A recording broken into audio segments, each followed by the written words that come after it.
Hai, bertemu kembali dalam kelas Pendidikan Jasmani dan Kesihatan tahun 3, Unit 6, Olahragawan Harapan, muka surat 35 bersama Cikgu Masyita dari SKPP 16-2. Standard kandungan 1.8 melakukan kemahiran asas berlari dengan lakuan yang betul. Standard pembelajaran 1.8.1 berlari dalam pelbagai jarak. Baik, hari ini topik kita masih lagi Unit 6 Olahragawan Harapan. Fokus pelajaran larian jarak jauh. Sila rujuk buku teks muka surat 35. Perhatikan kawan rakan-rakan kamu sedang melakukan aktiviti larian perlahan jarak jauh. Murid-murid, tahukah anda apakah itu larian jarak jauh? Larian jarak jauh adalah acara yang merangkumi larian 800 meter hingga 10,000 meter. Acara larian jarak jauh yang biasa dipertandingkan di sekolah rendah atau sekolah menengah di seluruh Malaysia hanyalah acara larian 800 meter, 1,500 meter, 3,000 meter dan 5,000 meter sahaja. Boleh dijalankan sama ada di atas padang ataupun balapan berturap. Baik, ini ialah antara contoh larian jarak jauh yang biasa kita lakukan di sekolah, iaitu 800 meter, 1,500 meter, 3,000 meter, 5,000 meter dan merentas desa ataupun maraton. Sila rujuk buku teks muka surat 35. Cikgu akan membaca teks tentang teknik larian jarak jauh. Jom sama-sama dengar dan fahami.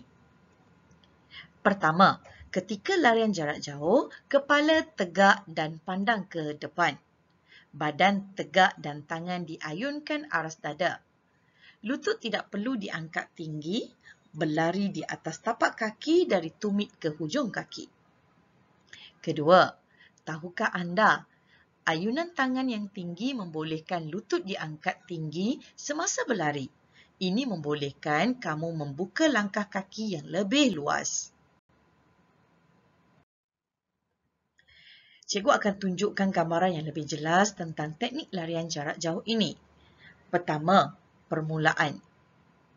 Teknik permulaan iaitu standing start adalah sesuai digunakan dalam acara jarak jauh.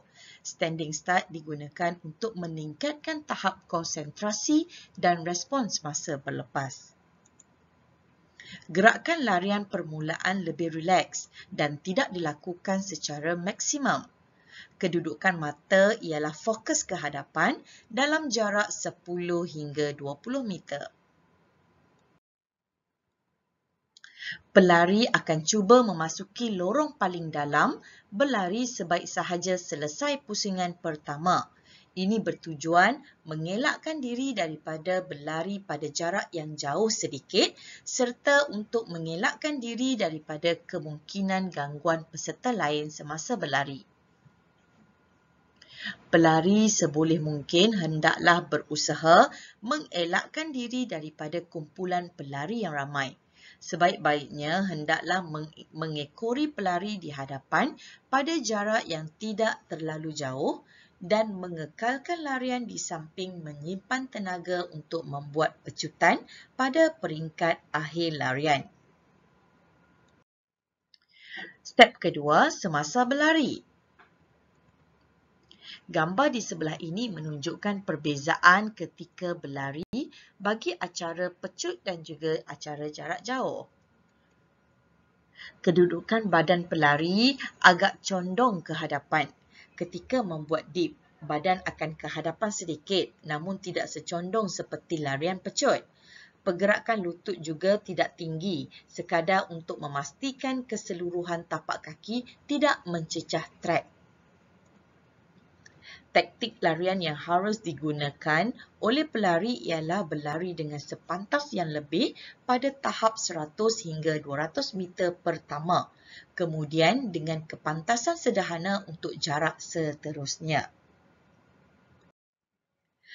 Dari segi pergerakan tangan pula, tangan dihayun menyilang dan tidak melepasi garis tengah badan. Tangan dibengkokkan di siku kurang daripada 90 darjah dan dihayun ke atas tinggi dagu dan ke bawah separuh pinggul dengan bukaan seluas lebih kurang 120 darjah.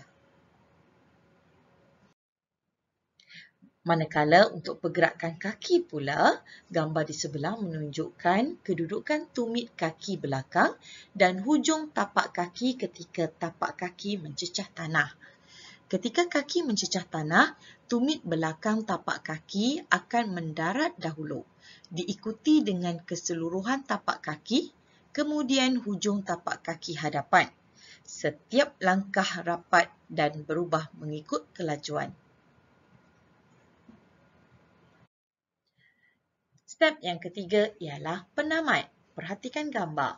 Apabila tiba pada tahap 100 hingga 150 meter sebelum menamatkan larian, pelari hendaklah berlari dengan kelajuan maksimum, lebih-lebih lagi jika pelari lain turut berbuat demikian. Dan seterusnya ialah uji minda. Cikgu ada dua soalan yang telah cikgu sediakan. Pertama, jelaskan teknik berlari dengan betul. Anda boleh merujuk jawapan ini dalam buku teks muka surat 35. Ya, jawapan pertama, kepala mestilah tegak dan pandang ke hadapan. Jawapan kedua, badan tegak dan tangan diayunkan aras dada. Ketiga, lutut tidak perlu diangkat tinggi. Keempat, berlari di atas tapak kaki dari tumit ke hujung kaki. Seterusnya, soalan kedua. Isi tempat kosong dengan teknik asas larian jarak jauh yang berikut. Anda boleh rujuk buku teks muka surat 35. Selamat menjawab. Sekian sahaja daripada cikgu. Semoga berjumpa lagi pada pelajaran seterusnya. Bye. Assalamualaikum dan selamat Hari Raya.